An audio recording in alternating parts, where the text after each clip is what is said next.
without shadow work, you honestly aren't able to manifest and increase your consciousness. Today, I'm going to be sharing with you the 3 top most powerful techniques that you can start doing your shadow work and be the most best soul and conscious being that you can be.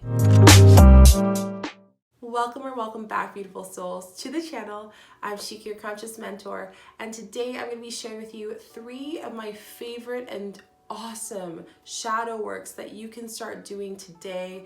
You can start really implementing into your life.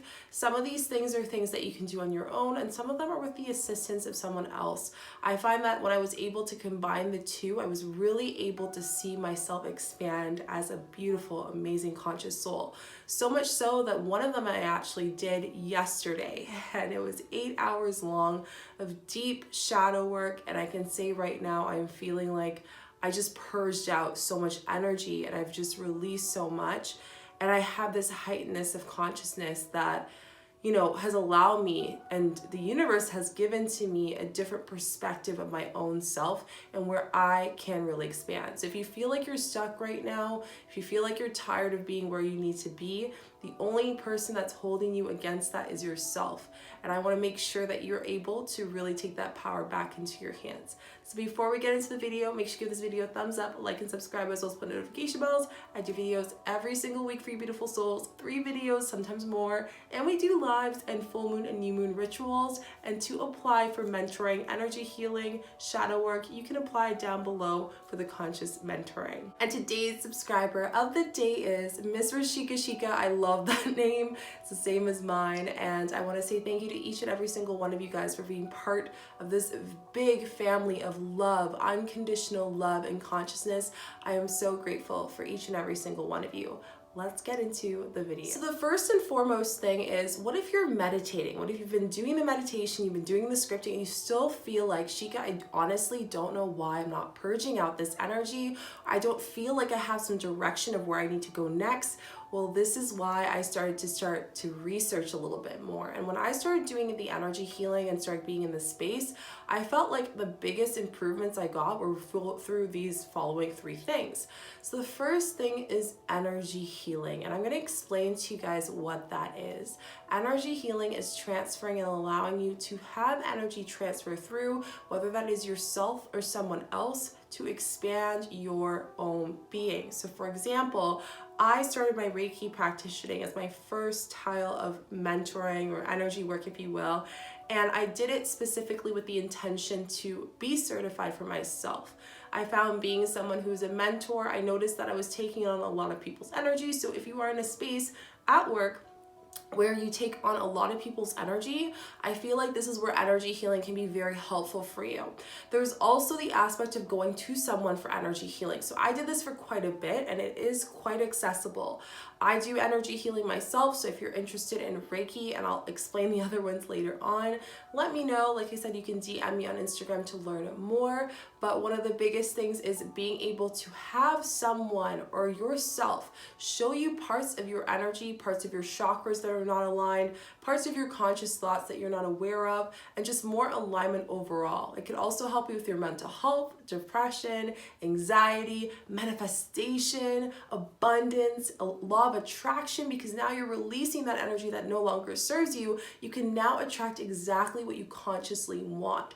Now there's various other energies healing, such as shamanic, which is using shamanic, tools and practices using the mother nature as part of that main principle.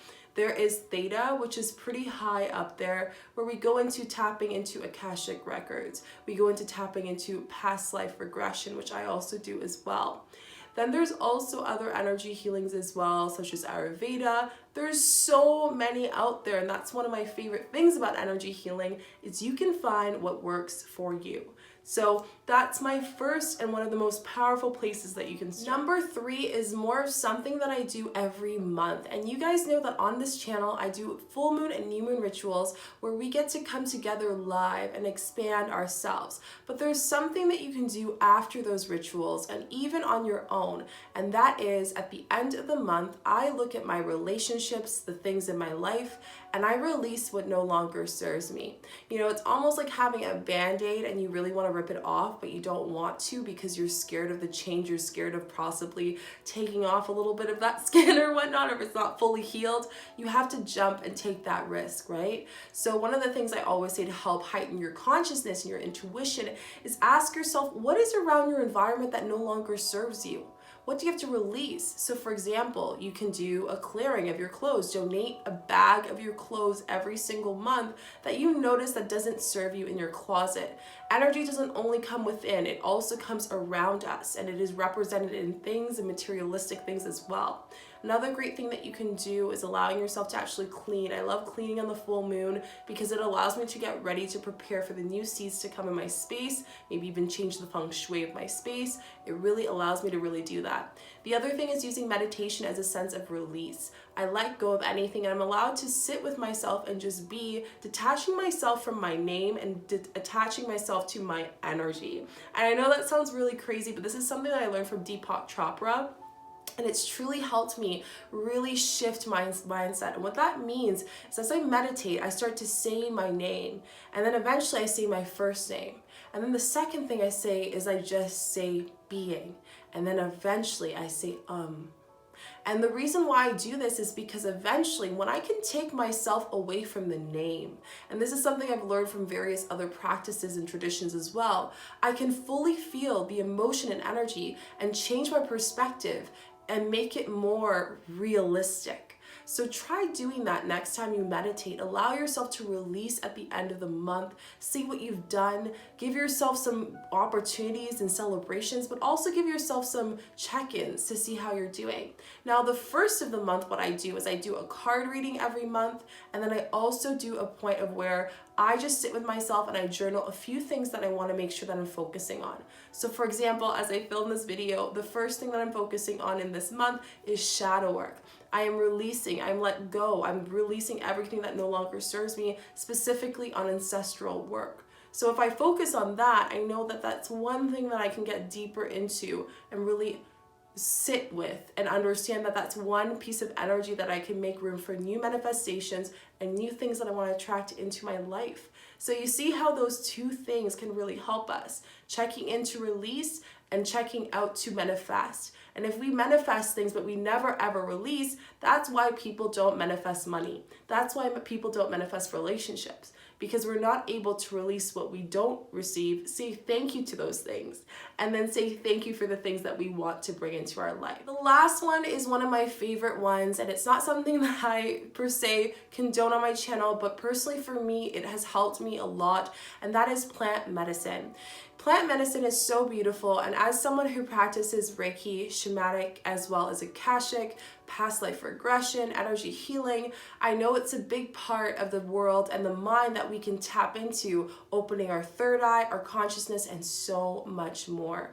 Our world and our nature has so much information that we actually don't even know. And the beautiful thing about this world is if we're able to tap into it, imagine how much we would be able to appreciate Mother Earth. Imagine how much we would have more love in this world. Imagine how many less people would be pained out of pain. And I recently did an experience with the plant medicine that has helped me so much.